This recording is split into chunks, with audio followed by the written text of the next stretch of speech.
प्यास की लड़ाई में बदल चुकी है ईरान अमेरिका की जंग। जल्द युद्ध से खाड़ी देशों में बूंद बूंद तड़पने की क्या नौबत आएगी। नमस्कार, न्यूज़ 18 का डिजिटल प्लेटफॉर्म आप देख रहे हैं और मैं हूं रितु सिंह। खाड़ी देशों में पीने के साफ पानी की ऐसी नब्ज है जिस पर निशाना साधकर प्यास से तड़पकर मौत की आशंका हो सकती है। अमेरिका ने ईरान के केश्म द्वीप के वाटर प्लांट पर हमला कर उसके 30 गांव को प्यासा कर दिया है और अब ईरान ने टारगेट बदलते हुए पहली बार बहरीन में वाटर डिसैलिनेशन प्लांट को निशाना बनाया है। ईरान के खिलाफ इजरायल और अमेरिका की जंग लगातार बढ़ रही है। अब दोनों खेमों का निशाना तेल और मिसाइल से आगे बढ़कर पानी तक पहुंच गया है। अब डिसैलिनेशन प्लांट यानी जल शुद्धिकरण संयंत्र को टारगेट किया जा रहा है। पहले तो अमेरिका ने ईरान के केश्म द्वीप के वाटर प्लांट पर हमला कर उसके 30 गाँव को प्यासा कर दिया, तो वहीं अब ईरान ने टारगेट बदलते हुए पहली बार बहरीन में वाटर डिसैलिनेशन प्लांट को निशाना बनाया। सुरक्षा विशेषज्ञ ये कहते हैं कि ये प्लांट्स यहाँ लाइफलाइन है। इनके ऊपर हमला होना इस पूरे क्षेत्र के लिए खतरनाक साबित हो सकता है। तो अगर इन प्लांट्स पर हमला हुआ, साइबर अटैक हुआ या पानी दूषित कर दिया गया तो ये सिर्फ आर्थिक नुकसान नहीं होगा बल्कि इससे पूरे खाड़ी क्षेत्र में मानव सुरक्षा का गंभीर संकट हो सकता है। अब इसका मतलब यह है कि अगर इन प्लांट्स को नुकसान हुआ तो शहरों की रोजमर्रा की जिंदगी तुरंत ठप हो सकती है।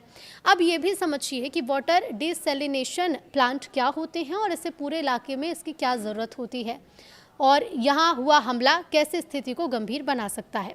तो ईरान से लेकर खाड़ी देशों तक में पीने के पानी के लिए वाटर डिसैलिनेशन प्लांट का यूज़ होता है। असल में समुद्री खारे जल को पीने योग्य बनाने के लिए इन प्लांट्स की ज़रूरत पड़ती है। सऊदी अरब, यूएई, कुवैत, कतर, बहरीन और ओमान है जो दुनिया के सबसे सूखे क्षेत्रों में हैं, जहां प्राकृतिक जल स्रोत काफ़ी सीमित हैं। खाड़ी सहयोग परिषद यानी कि जीसीसी के देश दुनिया के करीब 40% डिसैलिनेटेड पानी का उत्पादन करते हैं। पूरे क्षेत्र में 400 से ज़्यादा डिसैलिनेशन प्लांट्स काम कर रहे हैं। कई देशों में तो पीने का ज़्यादातर पानी इसी तकनीक से आता है। अगर हर देश पर एक एक कर नजरें मारें तो कतर 100% पीने का पानी डिसैलिनेशन प्रक्रिया से यूज़ करता है। कुवैत में करीब 90% पीने का पानी समुद्र के पानी को साफ करके मिलता है।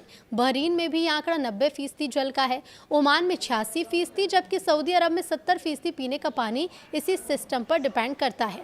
यहाँ के रियाद जैसे शहर में 90% तक निर्भरता है, तो वहीं संयुक्त अरब अमीरात में टोटल निर्भरता 42% की है, जबकि दुबई और अबू धाबी में काफ़ी ज़्यादा निर्भरता है। अगर खाड़ी के इलाके पर गौर करें तो इस पूरे इलाके में भयंकर गर्मी पड़ती है, साथ ही बहुत कम बरसात होती है। तेज़ी से बढ़ती यहाँ आबादी के बीच अंडरग्राउंड जल के स्रोत भी तेज़ी से खत्म हो रहे हैं। अब ऐसे में डिसैलिनेशन सिर्फ एक टेक्निक ही नहीं बल्कि पूरे समाज की बुनियादी ज़रूरत भी बन चुकी है। पानी पर हुआ हमला भयावह त्रासदी ला सकता है। तेल से लगे झटके को कुछ हद तक तो संभाल सकते हैं, लेकिन पानी का ऑप्शन तुरंत तैयार नहीं हो सकता। बड़े शहरों में पानी की सप्लाई रुकना कुछ ही दिनों में गंभीर संकट को भी पैदा कर सकता है। तो देखिए, पानी यहाँ कोई बुनियादी ढांचा या सिर्फ तकनीकी सुविधा नहीं है बल्कि पूरे देश के अस्तित्व से जुड़ा हुआ है। मिडिल ईस्ट के विशेषज्ञ ये मानते हैं कि अगर जंग में पानी के सिस्टम को निशाना बनाया गया तो इसका असर तेल से भी ज़्यादा बड़ा होगा। ईरान इंटरनेशनल की रिपोर्ट के मुताबिक 2008 में लीक हुए एक अमेरिकी कूटनीतिक दस्तावेज में कहा गया था कि सऊदी अरब के जुबैल डिसैलिनेशन प्लांट से रियाद शहर की 90% से ज़्यादा पीने के पानी की सप्लाई होती है। अगर ये प्लांट नष्ट हो जाए तो राजधानी को एक हफ्ते के अंदर खाली करना पड़ सकता है। तो वहीं कतर के प्रधानमंत्री पिछले साल चेतावनी ये दे चुके हैं कि अगर ईरान के परमाणु ठिकानों पर हमला होता है और समुद्री पानी दूषित हो जाता है तो कतर, यूएई और कुवैत जैसे देश में जीवन संकट में पड़ सकता है। कतर ने तो आकलन किया था कि ऐसी स्थिति में देश के पास सिर्फ 3 दिन का पीने का पानी ही बचेगा और इसी खतरे को देखते हुए कतर ने बाद में 15 बड़े पानी के भंडारण के लिए रिजर्वायर बनाए ताकि आपात स्थिति में पानी की सप्लाई जारी रखी जा सके। वाटर डिसैलिनेशन प्लांट क्या होते हैं और किस तरह से डिसैलिनेशन होता है? तो खारे पानी से खनिज घटकों को अलग करने की प्रक्रिया को ही डिसैलिनेशन यानी कि जल अलवणीकरण कहा जाता है ताकि उसे पीने के योग्य बनाया जा सके। डिसैलिनेशन ये प्रक्रिया कहलाती है और इससे गुजरने वाले खारे पानी की निगरानी और परीक्षण ठीक उसी तरह होता है जैसे कि किसी समान फिल्ट्रेशन प्लांट यानी कि छानने वाले संयंत्र से आने वाले पानी में किया जाता है।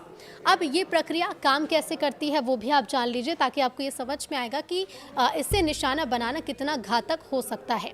तो पानी के डिसैलिनेशन के लिए आमतौर पर दो विधि उपयोग यानी कि दो तरह की टेक्निक लगाई जाती हैं जो इस प्रकार से हैं। सबसे पहले डिस्टिलेशन यानी कि आसवन। इसमें अलवणीकरण प्राकृतिक रूप से वाष्पीकरण के जरिए होता है, जहां खारे पानी को उबाला जाता है, उससे बनी भाप को वापस ठंडा कर पानी में बदल देते हैं। रिवर्स ऑस्मोसिस यानी आरओ। इस प्रक्रिया में एक झिल्ली के माध्यम से विलायक यानी सॉल्वेंट को उच्च कंसंट्रेशन वाले क्षेत्र से कम कंसंट्रेशन वाले इलाके की ओर धकेलने के लिए बाहरी दबाव का उपयोग होता है। ये मेम्ब्रेन इतनी हल्की होती हैं कि इसमें से केवल पानी ही गुजर सकता है, जबकि नमक और अन्य अशुद्धियां पीछे रह जाती हैं।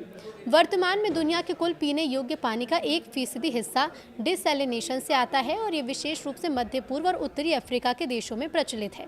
ये छोटे द्वीप राष्ट्र और विकासशील देशों के लिए भी पानी का एक महत्वपूर्ण स्रोत है। हालांकि इस तकनीक में बाय प्रोडक्ट के रूप में निकलने वाले अत्यधिक सांद्र नमक के घोल का निपटान एक बड़ी समस्या है। कई जगहों पर इस घोल को वापस समुद्र में पंप कर दिया जाता है, जिससे संयंत्र के आसपास की स्थानीय परिस्थिति को भारी नुकसान पहुंचता है। ईरान और अमेरिकी कैंप के बीच जल युद्ध। ईरान के विदेश मंत्री अब्बास अरागची ने इस तनाव को कड़े भू राजनीतिक शब्दों में पेश करते हुए घोषणा की।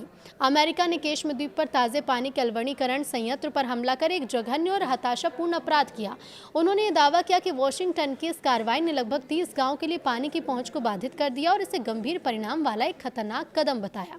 ईरान के इस्लामिक रेवोल्यूशनरी गार्ड कॉर्प्स ने बहरीन में अमेरिकी सैन्य प्रतिष्ठान अल जफीर की ओर सटीक निर्देशित ठोस ईंधन और तरल ईंधन मिसाइल की बौछार की। ये कार्रवाई तेहरान द्वारा अमेरिकी सेना पर हॉर्मुज जलडमरू मध्य में रणनीतिक रूप से स्थित केशम द्वीप के जल विद्युत बुनियादी ढांचे पर हमला शुरू करने का आरोप लगाने के बाद की गई। IRGC ने सार्वजनिक रूप से घोषणा की कि जवाबी हमले ने विशेष रूप से बहरीन में अमेरिकी अल जफीर बेस को निशाना बनाया। उन्होंने इस मिसाइल ऑपरेशन को एक नपे तुले जवाबी उपाय के रूप में पेश किया, जिसका उद्देश्य उस हमले को बेअसर करना था जिसे ईरानी अधिकारियों ने द्वीप पर समुदाय के अस्तित्व के लिए महत्वपूर्ण नागरिक बुनियादी ढांचे पर एक अस्वीकार्य हमला बताया था। ये सारे आंकड़े दिखाते हैं कि पानी के इन प्लांट्स के बिना ये देश जल संकट में फंस सकते हैं। फिलहाल तो ये सिर्फ एक प्लांट पर हमला है, लेकिन अगर ईरान ये हमले वाटर प्लांट्स को निशाना बनाकर जारी रखता है तो खाड़ी देशों में जल संकट पैदा होगा। सऊदी अरब के जुबैल और रस अल खैर जैसे संयंत्र दुनिया के सबसे बड़े हैं, जो प्रतिदिन लाखों क्यूबिक मीटर जल उत्पादित करते हैं। ईरानी हमलों से संभावित नुकसान। ईरान के हमलों से खाड़ी देशों को भारी क्षति हो सकती है, क्योंकि ये संयंत्र ईरानी मिसाइल और ड्रोन की पहुंच में है। अगर एक बड़ा संयंत्र क्षतिग्रस्त होता है तो शहरों में कुछ दिनों में जल की कमी भी हो सकती है। लाखों लोग पीने के पानी से वंचित हो सकते हैं, जिससे स्वास्थ्य संकट और पलायन भी बढ़ेगा। ब्राइन डिस्चार्ज और तेल रिसाव से समुद्री जीवन प्रभावित हो सकता है, जो लंबे समय तक जल उत्पादन को भी बाधित करेगा।